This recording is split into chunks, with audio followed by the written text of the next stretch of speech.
Hi guys and welcome to Taste and Bloom. If you are new here, my name is Yasmin. Please, you're warmly welcome, and don't forget to subscribe and turn on the notification bell so you don't miss any new videos. If you are a returning subscriber, thank you so much for coming back. Today we are talking about 7 things that new mothers can relate to.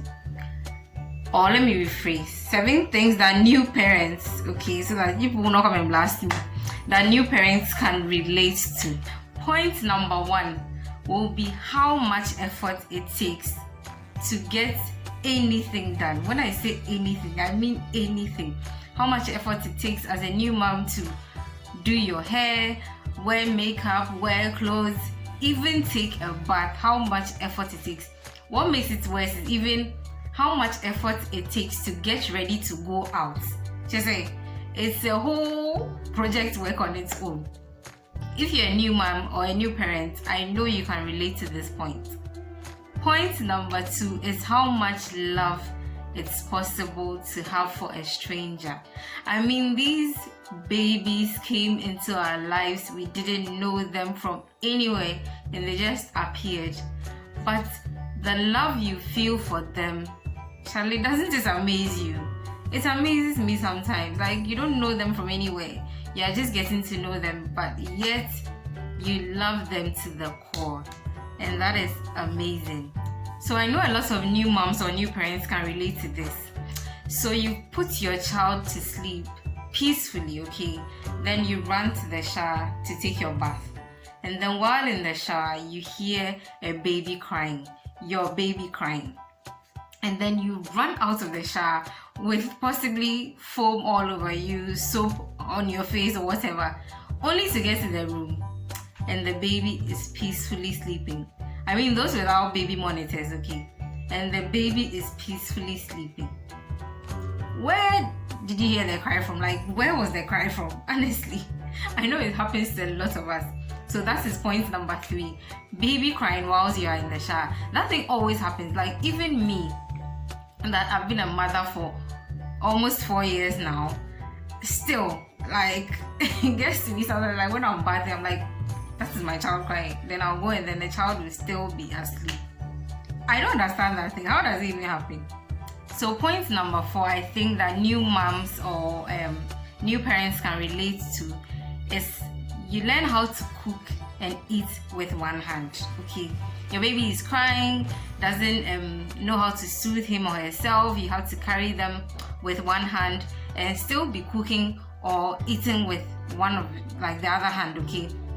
It goes for people without help, or sometimes even those with help. The babies don't want to go to those people. So just imagine your baby wants to be with you, but you have to eat or you have to cook. You're left with just one hand, unless you're an octopus or I don't know, you're a Spider-Man or something. You just have 2 hands, so you have to make do with that. So it's baby on one hand, whatever you're doing on the other hand. And for some, I don't know, strange reason, it works perfectly well. That is when you know that you are indeed a parent. The 5th point, I know that most parents or new moms can relate to is that you do crazy things to get them to sleep. I mean, I don't know why babies think that like sleep is a chore or something. Like, they feel like if they sleep, they'll miss out on something, or I don't even know. But for some strange reason, some babies fight sleep. And if you know my boys, they are fire. So it's like they don't want to sleep at all and miss on all the adventures of this world. So there's been times that I've done their dad has done very crazy things to get them to sleep. Okay, it includes putting them on your back in the dark and then going up and down till they fall asleep, rocking them a lot of times, breastfeeding till they fall asleep. You think that they will even be asleep. They will doze off and you remove the breast from their mouth. They're like, hey, I wasn't sleeping, I was just dozing. And then you start the process again. So there are lots of crazy things that as a new mom or as a new parent you do to get your child to sleep. And once they fall asleep, you don't want anybody to even breathe. Like, this is me. Like, when my child, like, I struggle to get my boys to sleep. You can't sneeze. You can't yawn. Like, these involuntary actions, you cannot do any of them. Don't even breathe. You get me angry if you do any of those things. So yeah, these are some of the things we can relate to as new moms or parents. So before you had kids, if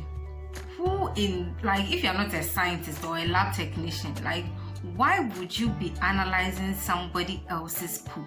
Okay, but as a mom, as a new parent, your child will poop and you will be looking at the poop in the diaper and be like, it's yellow, it's CD, it's green, what does it mean? Should I be worried? Should I not be worried? Listen, unless you are a new mom, unless you're a new parent, unless you're a parent or a mom, to be honest with you, you will not be analyzing anybody's poop for anything other than, like I said, if you're not a scientist or you are not a lab technician, what is your business in doing that? But once you assume this parenting role, it comes natural. You don't have a problem doing it. Before I had kids, when I fall asleep in the evening, I'll open my eyes like this the following morning. Like in the middle of the night, when I want to pee, I will not get up. I know it's a bad practice, but that's how lazy I was. But once I had kids, I'll be in deep sleep, and then my baby would cry, and the way I would at once jolt from my deep sleep to being wide awake, me myself, it used to amaze me.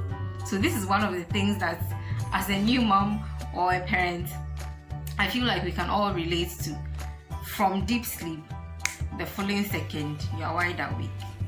If not for our kids, why would this happen? I hope you've enjoyed today's chill video, and I hope it was entertaining. Leave comments down below as to some of the things that, as new moms or parents, we can all relate to. I'm sure there are things that I left out, okay? So do us justice by releasing all those things I left out in the comment section. And as always, please don't forget to like my content, keep sharing, and then let's get the family growing. Until we meet again in another exciting episode, don't forget to keep blooming.